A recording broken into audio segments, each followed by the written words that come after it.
Good morning student. प्यारे विद्यार्थियों, हम क्लास 11th का चैप्टर नंबर 10 पढ़ रहे हैं, जिसका नाम है तरलों में यांत्रिक गुण। इससे पहले हमने अध्ययन किया है जो तरल है वो बहने का गुण रखता है, और जो द्रव और गैसों में को तरल मानते हैं, इतना हम जान चुके हैं। अब हम जो अध्ययन करेंगे वो करेंगे सांतत्या समीकरण। सांतत्या समीकरण,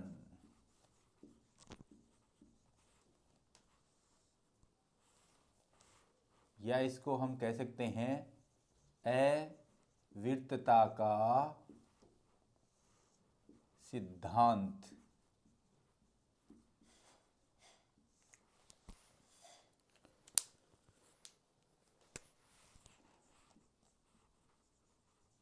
इक्वेशन ऑफ कंटिन्यूटी,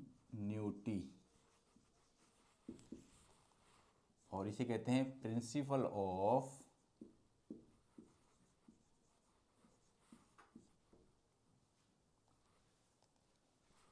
कंटिन्यूटी।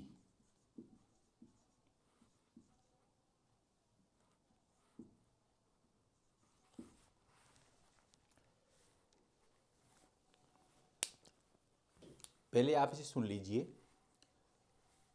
यदि कोई आदर्श द्रव है, जब भी हम आदर्श द्रव की बात करते हैं, इट मीन्स वो असंपीड्य अथवा असमान तरल होता है।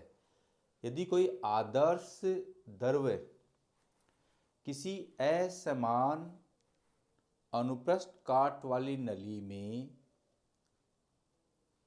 धारारेखीय प्रवाह से बह रहा है, तो उस नली के प्रत्येक बिंदु पर अनुप्रस्थ काट का क्षेत्रफल तथा तरल के वेग का गुणनफल एक होता है। यही अविर्तता का सिद्धांत है। अब मैं लिख देता हूं।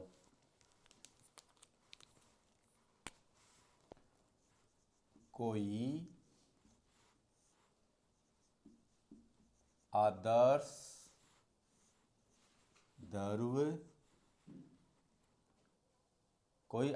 द्रव किसी असमान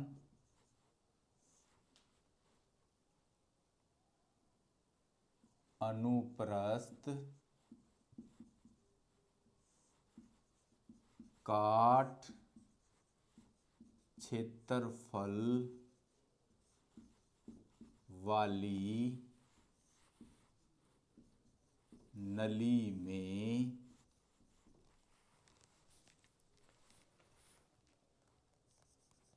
धारा रेखीय प्रवाह से बह रहा है, तो नली के प्रत्येक बिंदु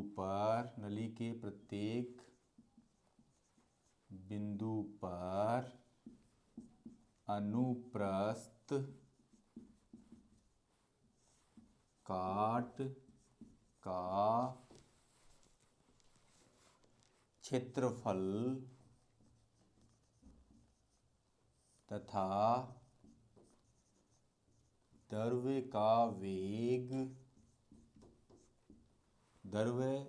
के वेग का गुणनफल एक ही होता है। यही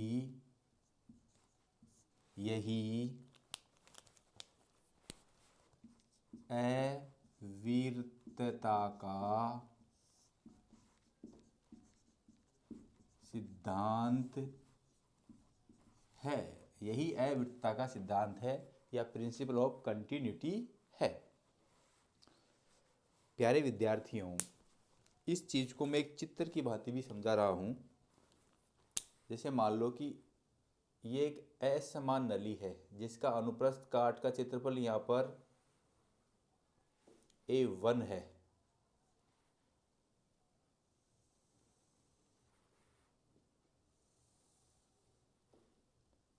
और यहाँ पर अनुप्रस्थ काट का क्षेत्रफल A2 है। यहाँ से द्रव बह रहा है इसमें।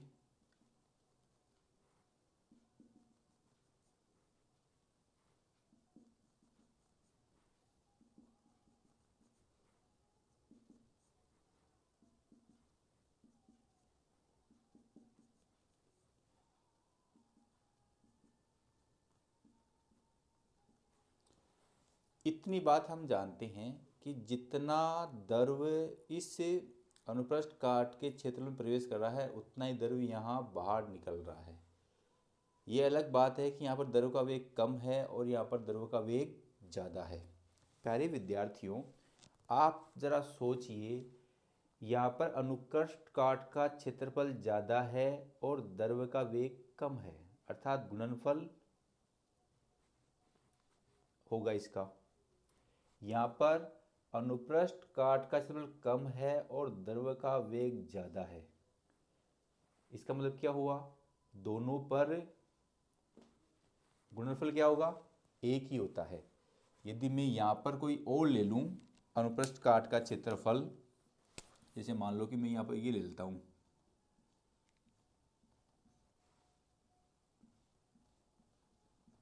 तो इन तीनों अनुप्रस्थ काटों का क्षेत्रफल क्या होगा? एक ही होगा। यदि मैं यहाँ पे और ले लूँ, यहाँ पे और ले लूँ, तब भी वही बात होगी।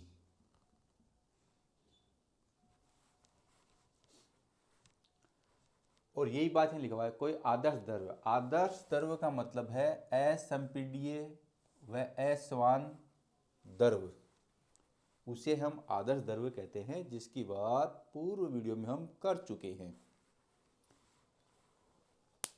प्यारे विद्यार्थियों, हम जहाँ पर तरल प्रवेश कर रहा है उसे P ले लेते हैं, जहाँ से तरल निकल रहा है उसे Q ले लेते हैं।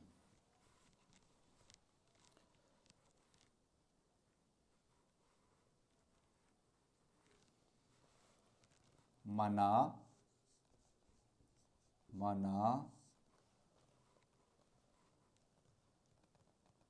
बिंदु P वह Q पर अनुप्रस्थ काट का क्षेत्रफल क्रमशः A1 वह A2 है।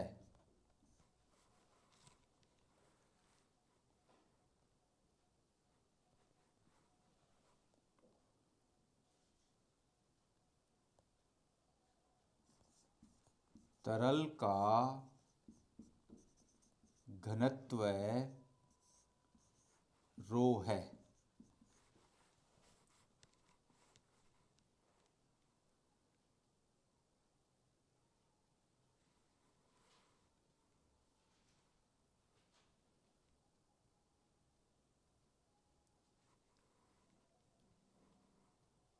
अनुप्रस्थ काट का क्षेत्रफल A1 A2 तरल का घनत्व रो है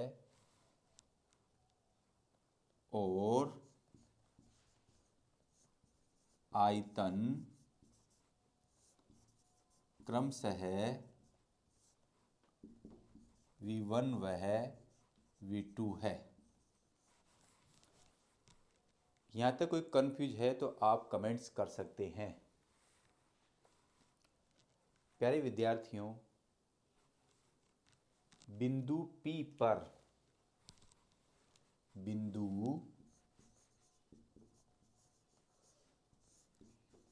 पर प्रति एकांक सेकंड में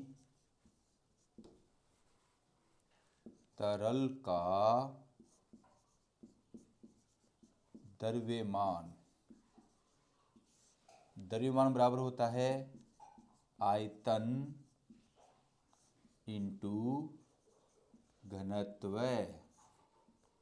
बिंदु P पर आयतन हमने क्या माना है V1 और घनत्व दोनों केस में रो है, तो V1 रो। आयतन V1 बराबर, देखो आयतन बराबर होता है क्षेत्रफल इंटू ऊंचाई। अब मान लेते हैं कि ऊंचाई इसकी x1 है, इसकी x1 है और इसकी x2 है, तो ये क्या जाएगा क्षेत्रफल इंटू ऊंचाई रो। देखो यहाँ पर जो है प्रति एकांक सेकंड में तरल का द्रव्यमान अपॉन सेकंड आएगा, ये अपॉन टी आएगा, और यहाँ भी क्या आएगा आपका टी आएगा, और यह भी क्या आएगा टी आएगा। अभी आप यहाँ देखिए दूरी बटा समय क्या होता है वेग।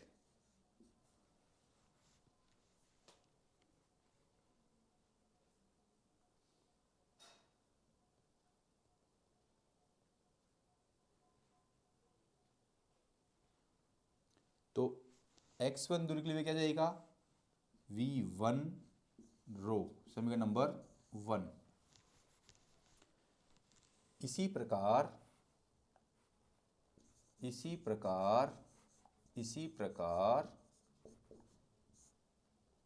बिंदु Q पर प्रति एकांक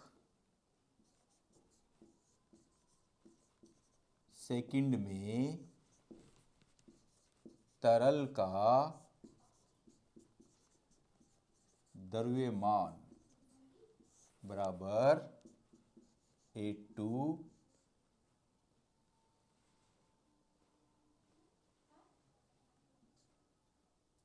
V2 रो हो जाएगा।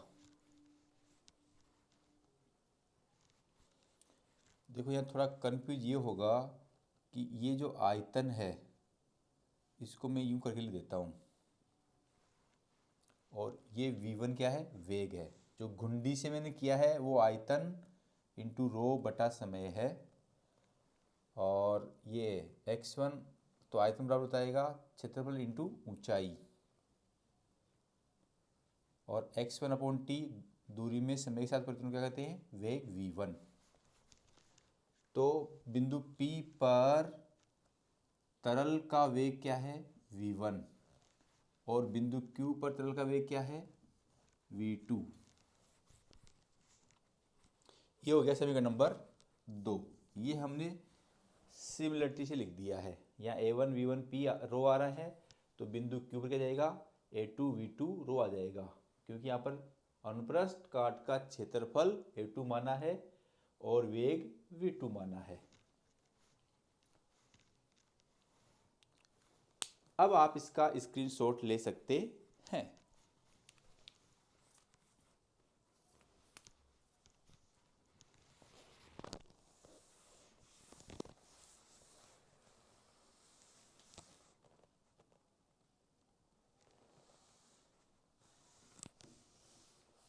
ये समीकरण 1 और 2 ही हमारे काम आएगी।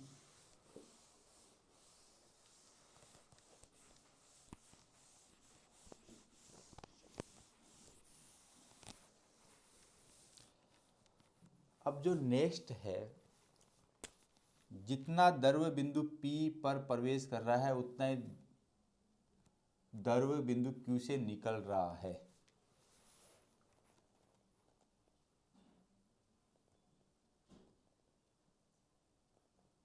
बिंदु P वह Q पर ध्रुव समान है। अतः समीकरण 1 वह 2 से बिंदु P व Q पर ध्रुव समान है, मतलब इसका यह हुआ कि जितना बिंदु P पर प्रवेश कर रहा है उतना ही Q से निकल रहा है। अर्थात समीकरण एक दूसरे हो जाएगा A1V1 रो बराबर A2V2 रो, दोनों तरफ से रो कैंसिल, तो A1V1 बराबर A2V2 बराबर नियतांक।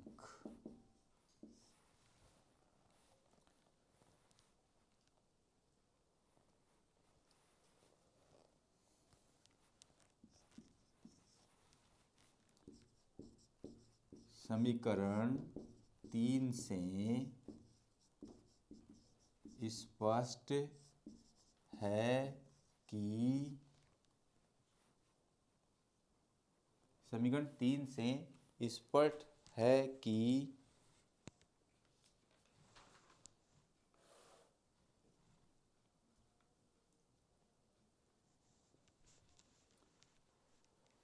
समीकरण 3 से स्पष्ट है कि नली के प्रत्येक बिंदु पर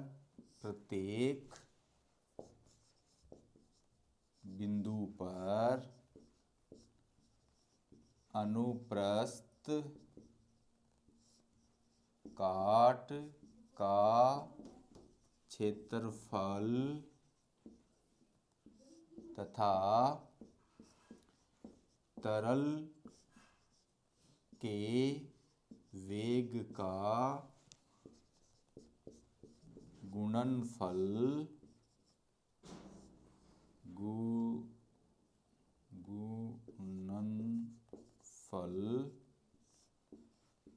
नियतांक या नियत होता है। या हम यूँ भी कह सकते हैं कि नली के प्रत्येक बिंदु पर अनुप्रस्थ काट के क्षेत्रों से समान द्रव्य का प्रवाह होता है।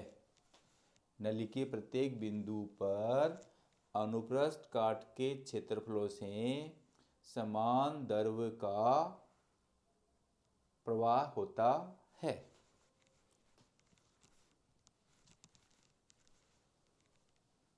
यही आदर्श द्रव्य के लिए द्रव्यमान संरक्षण का कथन है। द्रव्यमान संरक्षण का कथन है। यही आदर्श द्रव्य के लिए द्रव्यमान संरक्षण का कथन है। देखो, एक तीसरी बात और इसमें स्पष्ट हो सकती है कि नली के प्रत्येक बिंदु पर जहाँ पर अनुप्रस्थ काट का क्षेत्रफल अधिक है वहाँ पर द्रव्य का वेग कम होता है, और जहाँ पर अनुप्रस्थ काट का क्षेत्रफल कम है वहाँ पर द्रव्य का वेग अधिक होता है।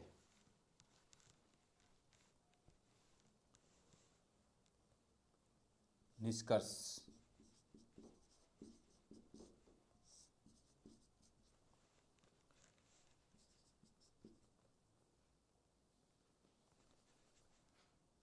जहाँ नली चौड़ी है, जहाँ पर नली चौड़ी है वहाँ तरल का वेग कम तथा जहाँ देखो जहाँ जहाँ नली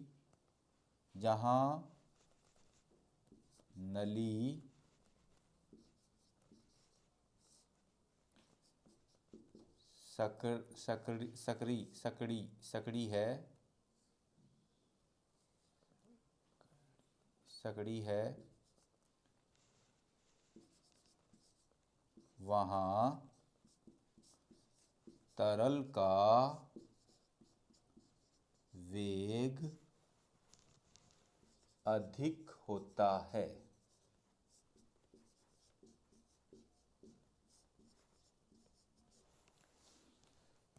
देखो, तभी तो द्रव्यमान संरक्षण का नियम सत्य होगा, क्योंकि यहाँ पर अनुप्रस्थ काट का क्षेत्रफल अधिक है तो वेग कम है, यहाँ पर अनुप्रस्थ काट का क्षेत्रफल कम है तो वेग अधिक है।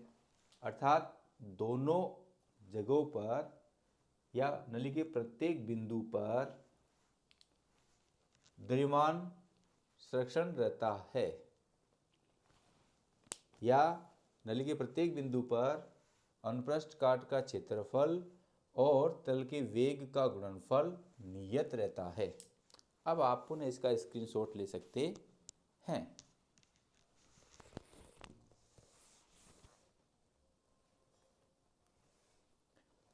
ये जो समीकरण 3 है वही सातत्यता समीकरण है। जो समीकरण 3 है वही सातत्यता का समीकरण है। समीकरण 3 ही सातत्यता का समीकरण है।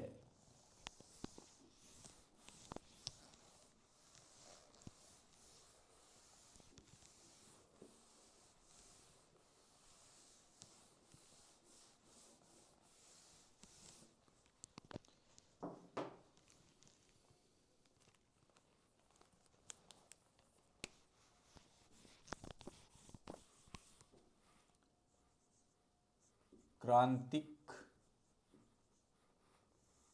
वेग अंग्रेजी में कहते हैं क्रिटिकल वेलोसिटी। प्यारे विद्यार्थियों,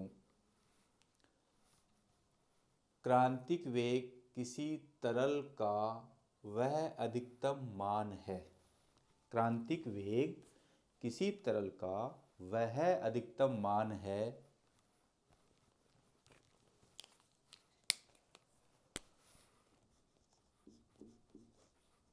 क्रांतिक वेग किसी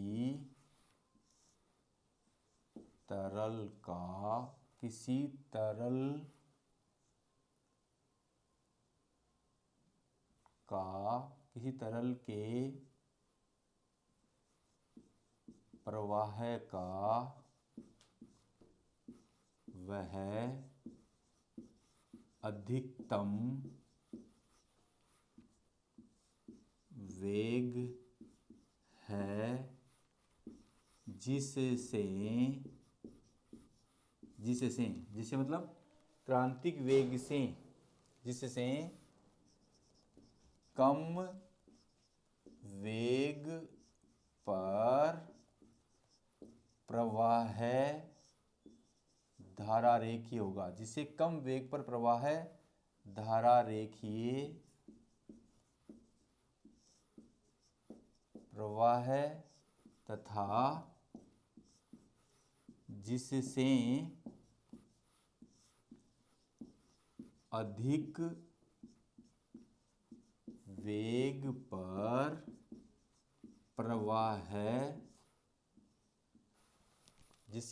पर प्रवाह विशुद्ध प्रवाह होता है। इसे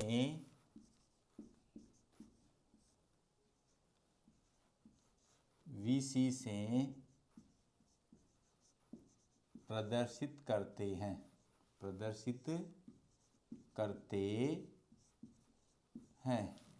VC मतलब है क्रिटिकल वेलोसिटी। तो क्रांतिक वेग किसी तरल के प्रवाह का वह अधिकतम वेग है जिससे कम वेग पर प्रवाह है धारारेखीय प्रवाह होगा, और जिससे अधिक वेग पर प्रवाह है विशुद्ध प्रवाह या प्रशुद्ध प्रवाह होगा। ये धारारेखीय प्रवाह और विशुद्ध प्रवाह का अध्ययन हम पिछले वाले वीडियो में कर चुके हैं। एक वैज्ञानिक आए रेनॉल्ड्स, एक वैज्ञानिक रेनॉल्ड्स आए, रेनॉल्ड्स रेनॉल्ड्स रेनॉल्ड्स रेनॉल्ड्स वैज्ञानिक रेनॉल्ड्स ने विभिन्न प्रयोगों के माध्यम से यह निष्कर्ष निकाला कि जो क्रांतिक वेग vc है वो तरल के श्यानता गुणांक नीटा और तरल के श्यानता गुणांक नीटा रेनॉल्ड्स ने विभिन्न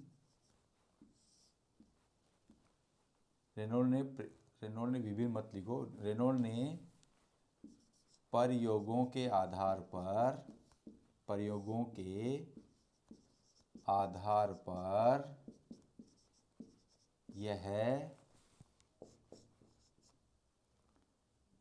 निष्कर्ष निकाला कि क्रांतिक वेग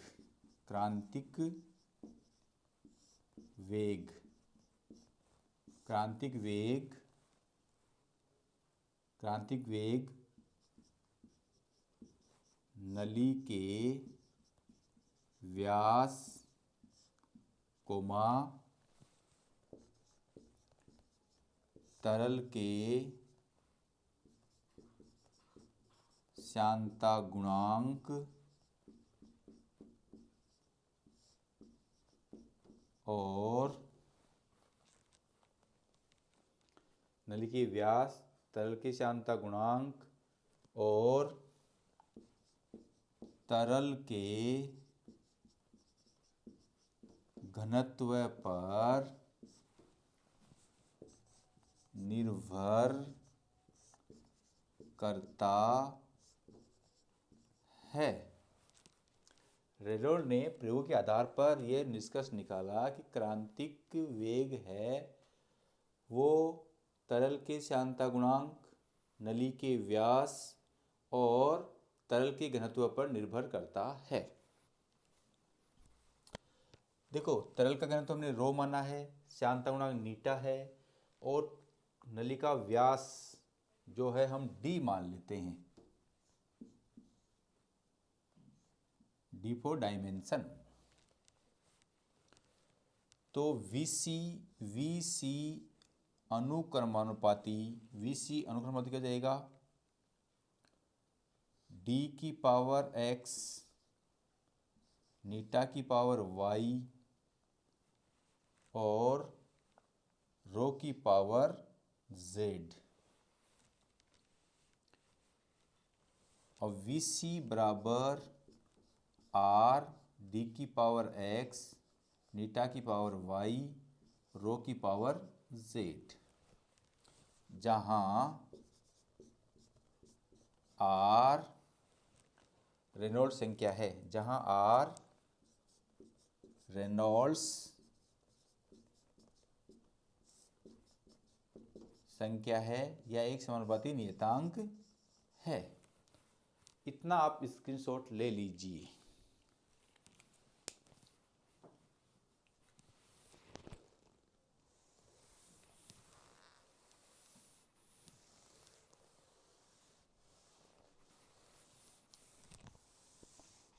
यहाँ पर हमने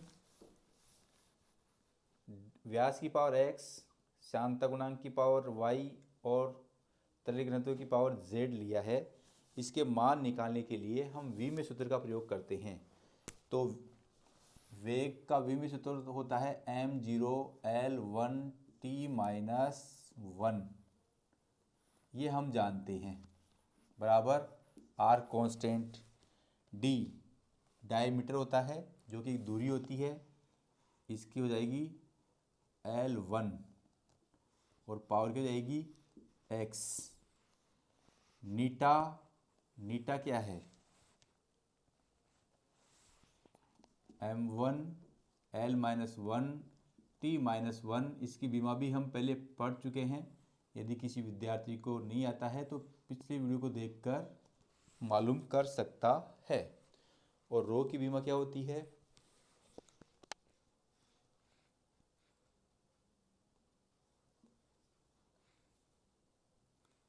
ml-3 की पावर z। द्रव्यमान बटा आयतन, द्रव्यमान की m1 और आयतन की l की पावर 3 ऊपर जाके l की पावर -3। अब हम यहाँ पर जो राइट हैंड साइड में हैं इनकी पावर्स को ऐड कर लेते हैं। L1 की पावर x तो l की पावर x आ जाएगी, यहाँ पर m की पावर y, l की पावर -y और t की पावर -y, और यहाँ से क्या जाएगी m की पावर z और l की पावर -3z। समान आधार वाली पावरों को हम जोड़ते हैं तो l की power x minus y, m की पावर y प्लस z और t की पावर -y और -3z। ये बात अपने सामने क्लियर हो चुकी है। अब दोनों पक्षों की हम तुलना कर देते हैं। यहाँ पर वही m0 L1 T-1 और यहाँ पर m0 L1 T-1।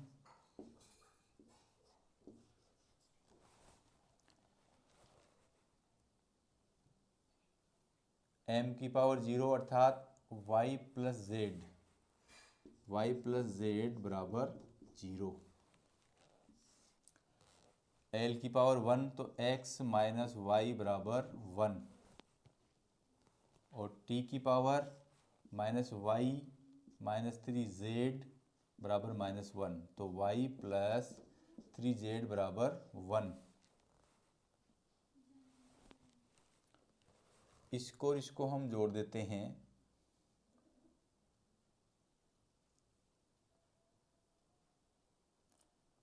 तो x plus z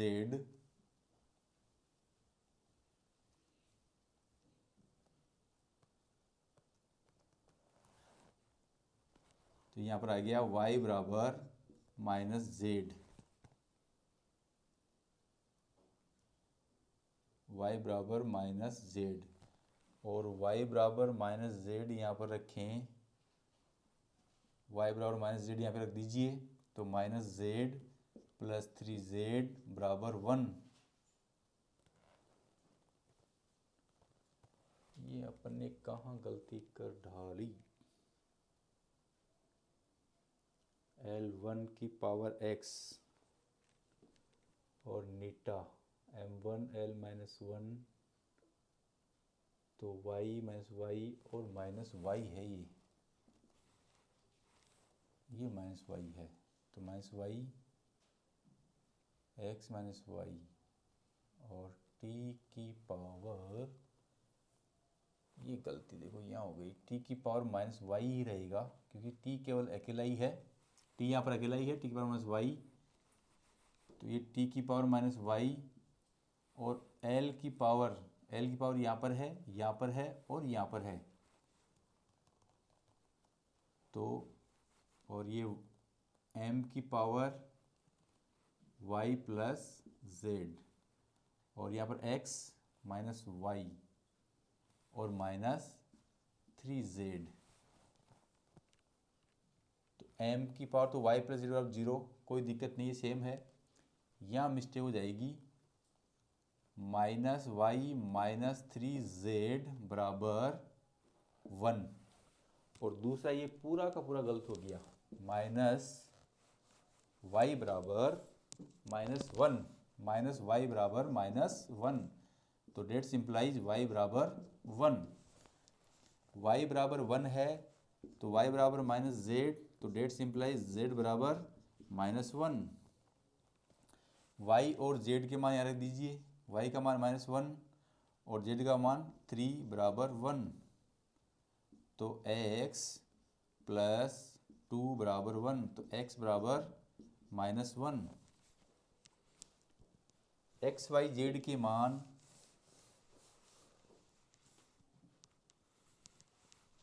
x Y Z के मान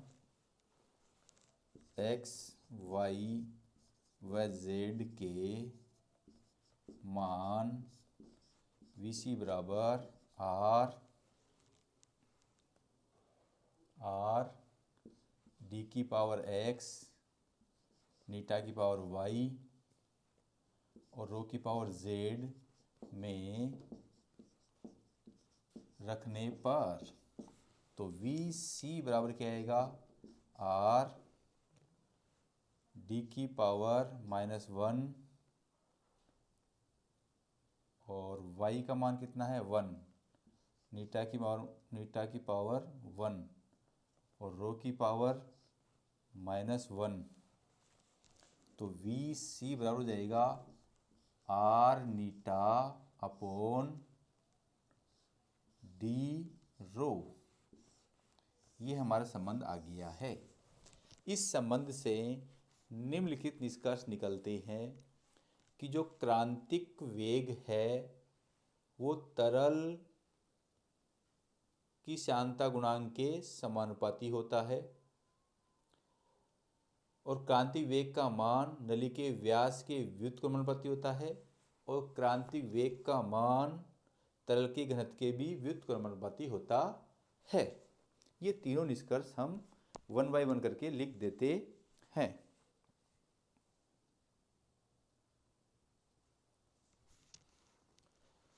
तो निष्कर्ष नंबर 1 क्या हो जाएगा, यहाँ से Vc का मान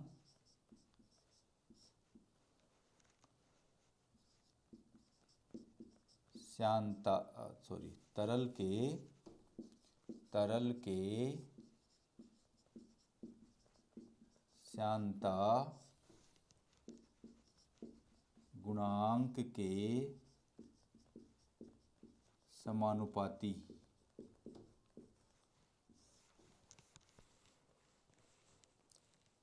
अर्थात ये क्या जाएगा, Vc डायरेक्ट प्रोपोर्शनल टू नीटा। दूसरा क्या हो जाएगा, Vc का मान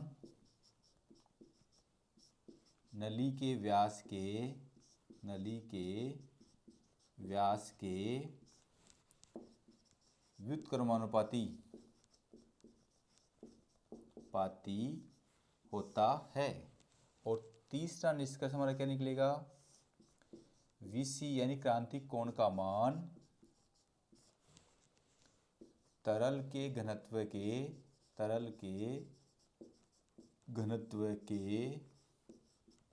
व्युत्क्रमानुपाती होता है। ये 30 निष्कर्ष निकले अपने सामने आते हैं। प्यारे विद्यार्थियों, आपके मन में ये प्रश्न उठ रहा होगा कि ये हम जो पढ़ रहे हैं हमारे किस काम का है। इसका भी एक स्पेशल उद्देश्य है। जैसे उदाहरण के रूप में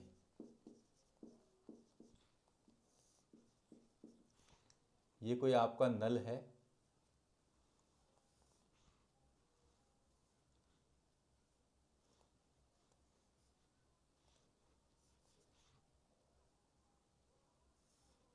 ये कोई नल है।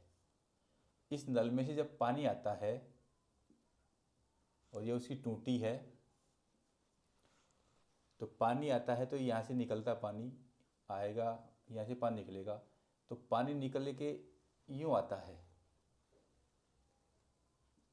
यहाँ पर पानी का अनुप्रस्थ काट का क्षेत्रफल A1, यहाँ पर पानी के अनुप्रस्थ काट का क्षेत्रफल A2, यहाँ पर वेग V1, यहाँ पर वेग V2। तो आप यहाँ देख रहे होंगे कि ये जो पानी आएगा इस प्रकार से आएगा। तो जितना पानी यहाँ आ रहा है उतना पानी ही यहाँ आ रहा है। अर्थात पानी के नली से निकलने पर प्रत्येक बिंदु पर उसके अनुप्रस्थ काट का क्षेत्रफल और तरल के वेग का गुणनफल एक सा ही रहता है। तो ये बात स्टोक भाई साहब ने सोची और इसका एक्सप्लेन इस प्रकार से किया कि यहाँ पर पानी का जो वेग है वो कम है, यहाँ पर पानी का वेग ज़्यादा है, यहाँ पर क्षेत्रफल ज़्यादा है, यहाँ पे क्षेत्रफल कम है। तो विद्यार्थियों, मैं आशा करता हूँ कि ये स्टोक का जो सूत्र है आपके समझ में आया होगा। आप मेरी वीडियो को लाइक, कमेंट्स और सब्सक्राइब करना नहीं भूलें। Thank you for watching my YouTube channel.